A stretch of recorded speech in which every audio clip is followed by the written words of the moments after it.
제가 예전에 새벽기도회인가 한번 말씀드렸던 예화인데요. 여러분 기억하시려나 모르겠습니다.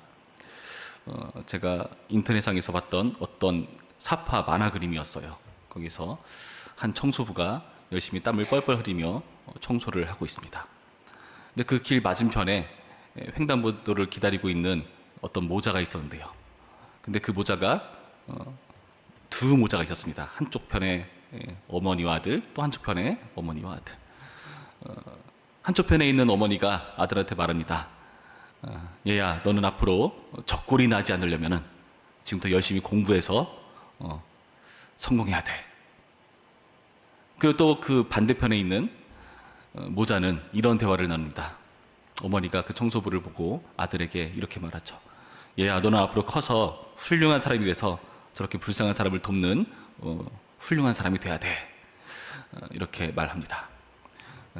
누가 나쁠까요? 예전의 유아를 기억하시는 분은 답을 알고 계실 겁니다. 나중에 밝혀드리겠습니다. 여러분, 오늘 말씀을 보시면은 어떠한 역할에 대해서, 그 지위에 대해서 오해하고 있는 사람들의 모습을 보여주고 있는데요. 어떤 사람들인가 하면 1절부터 이렇게 나와 있죠. 레위의 증손 고핫의 손자 이스라엘 아들 고라와 르우벤 자손 엘리압의 아들 다단과 아비람과 벨렛의 아들 온이 당을 짓고 이스라엘 자손 총회에서 택함을 받은 자 곧 회중 가운데에서 이름 있는 지휘관 250명과 함께 일어나서 모세를 거스르니라. 지금 보니까 고라를 비롯한 어떤 당을 지은 무리들이 모세를 대적하고 있다, 모세를 거스르고 있다라고 밝혀주고 있습니다. 여러분, 이 거스른다는 것은 어떤 의미인가 하면은 뭐 두 가지 의미가 있습니다. 먼저 보시면은 8절부터 10절까지의 말씀에는 특별히 고라에 대해서 이야기하는데요. 고라를 어떻게 말하죠? 모세가 또 고라에게 이르되 너희 레위 자손들아. 레위 자손이라고 큰 무리를 지칭하고 있죠. 그러니까 고라 한 사람만을 말하는 게 아니라 고라는 어찌 보면은 그 사람들의 대변인과 같은 존재를 할 수 있고 궁극적으로는 레위 자손들에게 하는 말입니다. 이 레위 자손들에게 무슨 말합니까? 9절 말씀 보시니까 이스라엘 하나님이 이스라엘 회중에서 너희를 구별하여 자기에게 가까이 하게 하사 여호와의 성막에서 봉사하게 하시며 회중 앞에 서서 그들을 대신하여 섬기게 하심이 너희에게 작은 일이겠냐. 하나님이 너와 내 모든 형제 레위 자손으로 너와 함께 가까이 오게 하셨거늘 너희가 오히려 제사장의 직분을 구하느냐. 지금 이들이 모세를 거스른 게 어떤 일인가 하면은 제사장의 직분을 구하는 일이라고 합니다. 제사장의 직분을 구한다는 건 무슨 의미일까요? 나름대로 종교적인 도전이라는 거죠. 이 레위 자손, 고라와 레위 자손들은 성막에서 봉사하는 일을 맡지 않았습니다. 그런데 이들에게 지금 제사장의 직분이 필요한 것이냐 지금 이야기하고 있다는 거죠. 잘 이해가 되지 않습니다. 왜 그렇게 하고 있는 것일까? 12절과 14절 말씀 보시면은 또 어떤 표현이 나와 있는가 하면은 이번에는 다단과 아비람 그 사람들을 향해서 하는 말입니다. 이 사람들은 루벤 자손이죠. 12절 모세가 엘리압의 아들 다단과 아비람을 부르러 사람을 보냈더니 그들이 이르되 우리는 올라가지 않겠노라. 그러면서 무슨 말을 하죠? 네가 우리를 젖과 꿀을 흐르는 땅에서 이끌어내어 광야에서 죽이려 함이 어찌 작은 일이기에 오히려 우리 스스로 우리 위에 왕이 되려 하느냐. 지금 왕에 대한 이야기를 하고 있어요. 그러니까 이 도전은요 정치적인 도전이라고 할 수 있습니다.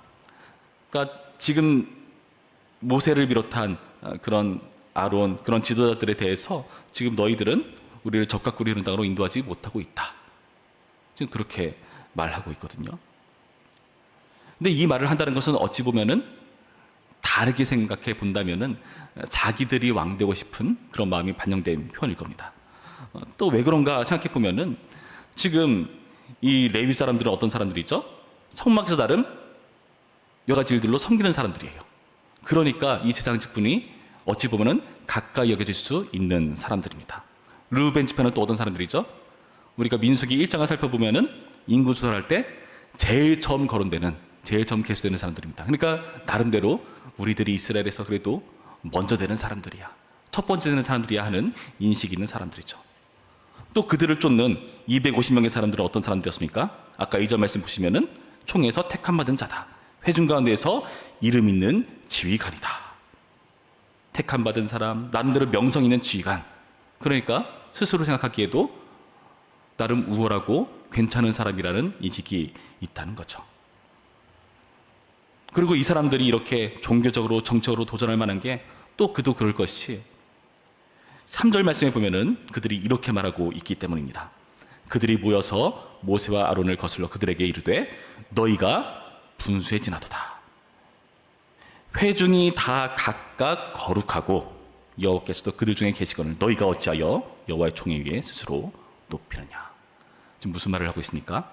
회중이 다 각각 거룩하지 않냐, 여호와께서 다 우리 가운데 있지 않느냐, 근데 너희는 왜 특별한 존재냐 그렇게 구느냐 하고 지금 모세와 아론에 대해서 종교적으로 정적으로 도전하고 있다는 것입니다. 그럴싸한 말입니다. 회중이 다 거룩하죠. 하나님께서 이들을 특별한 이스라엘이라는 선민 삼으셨고요. 그리고 이들은 그들 중에서도 나름대로 괜찮은 사람들로 보이고요. 그리고 하나님께서 이들과 함께 하시는 게 맞습니다. 그럴싸한 말이고 틀린 말이 아닙니다. 그리고 실제로 출애굽기 19장 6절이라든지 신명기 7장 6절이라든지 그런 모습을 보면은 정말 하나님께서 그들 가운데 함께 계시고 그들 가운데 일하시는 그런 모습을 보여주고 계시죠. 근데 그 안에서 무슨 직분의 차이가 있고 권력의 차이가 있는가, 막 그런 이야기를 나누는 게 우리는 이해할 수 없다는 겁니다. 실제로 교회 역사 내에서도 이런 문제 때문에 분열된 그런 분파들이 있죠. 회중 정치를 하는 그런 교회들입니다. 뭐 침례교를 비롯해서 뭐 여러 가지 단체들이 이런 것들을 싫어하기 때문에 교회 여러 가지 어떤 권력 있는 것이라고 지위가 있는 걸 싫어해서 이렇게 분리한 그런 분파들도 있습니다. 다 그럴싸한 말이고 성경적인 것처럼 보입니다. 근데 여러분 곰곰이 생각해 보시기 바랍니다. 지금 이들이 거스르는 것은 지금 모세와 아론을 거스르는 것 같지만 실제로는 그렇지 않다는 거죠. 11절 말씀 보실까요? 11절 말씀 우리 한 목소리로 읽습니다. 시작. 이를 위하여 너와 너의 무리가 다 모여서 여호와를 거스르는도다. 아론이 어떠한 사람이기에 너희가 그를 원망하느냐. 지금 그들이 하는 건 모세와 아론을 거스른 게 아니라 결국에 여호와를 거스른 것이다 표현합니다. 무슨 의미일까요? 모세와 아론이 여호와처럼 불리는 그런 대단한 존재이기 때문에 그런 걸까요? 그렇게 볼 여지도 사실 있지만 그런 의미라기보다는 지금 이 모세와 아론을 세운 존재가 바로 여호와이기 때문에 그렇습니다. 하나님께서 세우신 그 이스라엘 내 질서이고 그런 원리라는 것을 이들은 간과하고 있다는 거죠. 모세가 스스로 높아진 게 아닙니다. 하나님이 세우신 거죠. 아론이요, 그가 스스로 높아지려 한 게 아니죠. 하나님께서 그 역할로 임명하신 거고, 그래서 아론과 그의 아들들이 제사장직을 하는 것입니다. 그리고 이들이 하나님께 가까이 가는 게 제가 예전에 설명드렸듯이 전쟁보다 위험한 일이기 때문에 그 거룩한 하나님의 성품상 그렇습니다. 그래서 이들의 도전은 굉장히 위험한 일이라는 것을 놓쳐서는 안 되는 겁니다. 이들은 모세와 아론을 거스른 게 아니라 하나님이 하신 일이 마음에 결국은 안 든 것입니다. 어떻게 하나님은 저런 사람을 세우지? 어떻게 하나님은 저런 사람을 내 위에 상사로 두지? 어떻게 저런 사람을 나의 부모로 두지? 어떻게 저런 사람과 나를 관계 맺게 하시지?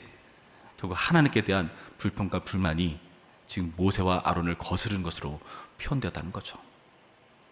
그게 더 잘 드러나는 표현은 어떤 부분인가 하면요, 13절 말씀입니다. 13절 말씀 다시 볼까요? 네가 우리를 젖과 꿀이 흐르는 땅에서 이끌어내어 광야에서 죽이려 함이 어찌 작은 일이기에 오히려 스스로 우리 위에 왕이 되려 하느냐. 여러분, 젖과 꿀이 흐르는 땅은 어디를 말하죠? 보통 가나안 땅을 말합니다. 하나님께서 인도하실 젖과 꿀이 흐르는 땅이라는 것은 가나안 땅을 말하는 거예요. 근데 지금 이들은 표현이 좀 이상합니다. 네가 우리를 젖과 꿀이 흐르는 땅에서 이끌어내었다. 아직 가보지 않은 땅인데 이끌어내었대요. 무슨 말이죠? 이들 입장에서는 가나안이 젖과 꿀이 흐르는 땅보다는 애굽이 젖과 꿀이 흐르는 땅과 같은 겁니다. 이들도 스스로 인정하고 있습니다. 14절 말씀 보실까요? 14절. 이뿐 아니라 네가 우리를 젖과 꿀이 흐르는 땅으로 인도하여 드리지도 아니하고. 가나안 땅을 젖과 꿀이 흐르는 땅으로 인정하지만 그러나 어떤 일이 발생하고 있죠? 그곳에 입성하는데 실패해버렸고 이스라엘은 광야에서 유리하고 방황하는 것처럼 보입니다. 그러니까 이들은 불평불만이 쌓이는 거죠. 오히려 애굽이 젖과 꿀이 흐르는 땅과 같았다. 너네가 어때서 우리를 그렇게 좋은 땅에서 이끌어내는 이 고생을 하게 만드느냐.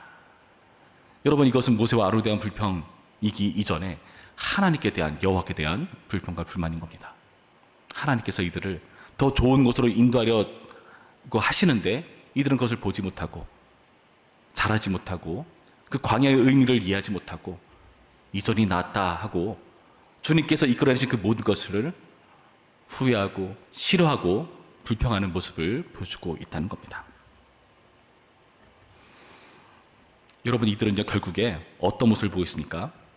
결국에 하나님이 싫은 것이고요 자기를 위한 권력을 추구하는 겁니다. 모세와 아론에 대한 불평불만이요 결국에는 자기들이 더 높아지고 싶은 겁니다. 그러나 하나님 입장에서 모세와 아론을 세워주신 게 권력일까요? 어떠한 특별한 지위일까요? 그렇지 않습니다. 모세는 어떻게 하고 있습니까? 4절 말씀 보시면 이렇게 하고 있습니다. 모세가 듣고 엎드렸다가 하면서 5절 이하의 말씀 보면은 향로에 불을 담고 그 위에 향을 두자 하는 그런 제안을 하고 있습니다. 여기 엎드렸다는 표현은 성경 곳곳을 보면은 뭐 추락했다, 떨어졌다, 넘어졌다, 멸망했다 이런 의미가 있어요. 그러니까 그 마음이 굉장히 많이 상한 거죠. 여기 표현에서는 지금 빠져 있는데 머리를 땅에 대고 엎드린 겁니다. 그러니까 지금 하나님을 의지하고 있는 표현일 수도 있습니다. 그러면서 지금 향로에 불을 담고 그 위에 향을 두고 하나님 앞에 서자라고 제안하고 있는 거예요. 무슨 의미일까요? 이 모든 사항을 여호와께 위탁하고 있는 겁니다. 15절 말씀도 마찬가지입니다. 15절 말씀. 지금 다단과 아비람의 그 왕권의 도전에 대해서 15절 말씀 보시면 모세가 심히 노하여 여호와께 여짜오되 주는 그들의 헌물을 돌아보지 마옵소서. 난 그들의 낙이 한 마리도 빼앗지 아니하였고 그들 중에 한 사람도 해하지 아니하였나이다 하고 이에 하면서 또 향로를 가지고 하나님 앞에 서자라고 제안을 하고 있어요. 노했다 하면은 여러분 어떤 결과 예상되십니까? 화가 나고 노했어요. 그럼 이렇게 되는 게 맞아요. 모세가 심히 노하여 그들에게 화를 내고 성을 내고 불평불만을 표하고 이렇게 가야 맞아요. 근데 어떻게 하고 있습니까? 지금 하나님께 지금 의탁하고 있는 거예요. 그 기본적으로 분노가 쌓여있긴 하지만은 지금 하나님께 그 모든 결과를 맡기고 있는 겁니다. 다르지 않습니까? 이들은 모세와 아론에 대해서 여호와께 대해서 도전을 했는데 지금 모세는요 하나님께 위탁하고 있는 모습을 보여주고 있다는 겁니다. 여러분, 향을 가지고 하나님 앞에 선다는 것은요 사실 굉장히 두려운 일이거든요. 굉장히 두려운 일인데 지금 이들은 이걸 눈치채지 못합니다. 나답과 아비후가 왜 죽게 되었죠? 향로에 불 잘못 담고 그 앞에 섰다가 하나님 앞에 죽게 되죠. 그렇게 위험한 일인데 이들은 까짓 거 우리도 할 수 있다 하면서 나서면서 버리는 그런 위기들을 이제 앞으로 살펴보게 될 것입니다. 여러분, 이 말씀들을 보면서 우리는 기억할 필요가 있습니다.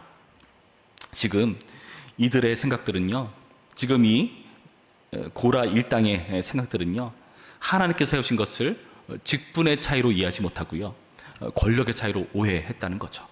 여러분, 이 원리들이 중요합니다. 지금 모세와 아론이 존중받아야 되는 이유는 단 하나입니다. 그의 역할들을 하나님께서 세우셨기 때문인 거죠.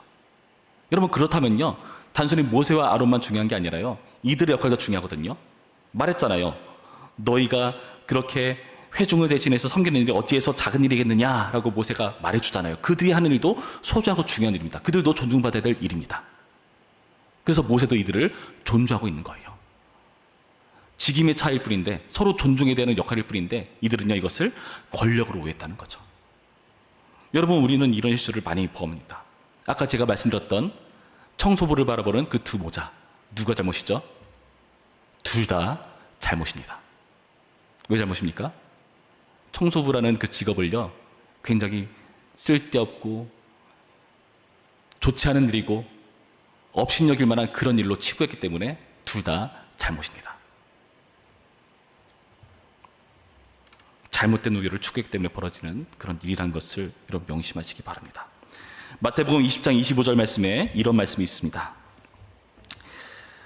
예수께서 제자들을 불러다가 이르시되 이방인의 집권자들이 그들을 임의로 주관하고 그 고관들이 그들에게 권세를 부린 줄을 너희가 알거니와 너희 중에는 그렇지 않아야 하나니 너희 중에 누구든지 크고자 하는 자는 너희를 섬기는 자가 되고 너희 중에 누구든지 으뜸이 되고자 하는 자는 너희의 종이 되어야 하리라. 인자가 온 것은 섬김을 받으려 함이 아니라 도리어 섬기려 하고 자기 목숨을 많은 사람의 대속물로 주려 함이니라. 으뜸이 되고자 하는 자는 종이 되어야 한다고 말해요. 무슨 말입니까? 어떤 의미입니까? 이 역할이라는 것은요, 섬기기 위한 역할이라는 것을 기억하라는 겁니다. 나에게 어떤 자리가 줬다면요, 그 자리는요, 누군가에게 군림하고 힘을 행사하기 위한 그런 일이 아니라 섬기기 위해서 봉사하라고 겸손해지라고 준 역할이라는 것을 명심해야 됩니다. 여러분, 저는요, 중고등부를 마치고 갓 청년에 들어갔는데요, 그때 굉장히 신선한 경험을 한 적이 있습니다. 어떤 경험이었냐 하면은 교회 그 당시 시무장로님이셨어요. 나름대로 대학 교수시기도 하고 덕막 있는 그런 장로님이셨습니다. 그리고 선임 장로님이기도 하셨고요. 그 장로님이 제가 중고등부를 졸업하고 청년이 되자마자 저한테 존댓말을 쓰시더라고요. 굉장히 어색했습니다. 그런데 한편으로 생각해 봤는데 그분이 굉장히 존경스럽더라고요. 그분은 어떤 태도로 가지고 있는 거죠? 왜 존댓말을 쓴 겁니까? 이제는 동일한 성도로 저를 대우하고 있다는 거죠. 종으로 섬기기 위해서 자리가 주어지는 것입니다. 여러분, 이것을 명심하시기 바랍니다. 그래서 예수님께서도 이 땅 가운데 섬기러 오신 것입니다. 어떤 자리를 맡았다면 내가 종으로 섬기기 위해서 이 자리에 있구나라고 여기시기 바랍니다. 그리고 어떤 자리에 있는 사람에 대한 여러 가지 복잡한 생각이 들거든 이렇게 생각하시기 바랍니다. 그 사람은 그 자리에 존재하는 것이 존중받을 만한 일이다. 왜냐하면 저것은 하나님이 세우셨기 때문이다. 여러분, 이 태도가 우리 가운데 필요합니다. 그래야 질서가 유지돼요. 그렇지 않다면 교회도 세상과 똑같아집니다. 내가 그래도 권사니까, 장로니까, 목사니까 그러면서 상대방을 지위로, 나이로, 경험으로 무시할 겁니다. 종으로 섬기기 위해 자리가 주어졌다는 것, 그리고 하나님께 세우셨기 때문에 그 자리에 있는 것은 존중받을 만하다는 것, 이것을 명심하시면서 우리 교회의 역할들은 단순히 권력의 차이, 누가 좋고 누가 낮고 그 차이가 아니라 서로 존중받을 만한 그런 일이라는 것을 명심하는 오늘의 말씀기를 주님의 이름으로 축원합니다. 기도하겠습니다. 참 좋으신 하나님 감사드립니다. 주님의 은혜 안에서 오늘의 말씀을 통해서 우리의 모습을 돌아봅니다. 주님, 왜 우리가 높아지려고 합니까? 왜 우리가 으뜸이 되고자 합니까? 우리는 그것이 힘을 행사하기 위해서, 남들에게 무시당하지 않기 위해서 자꾸 남들과의 우열을 따지며 남들보다 더 높이 올라서려고 하는 그런 모습으로 일관할 때가 많습니다.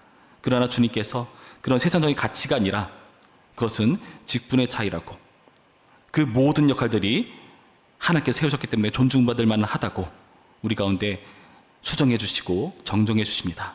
오늘의 말씀을 통해서 이 사실을 기억할 수 있도록 인도하여 주시옵시고, 우리가 어떤 자리에 있다면 누군가를 위한 종이 되기 위해서 이 자리에 있다는 것을 명심할 수 있도록 도와주시옵소서.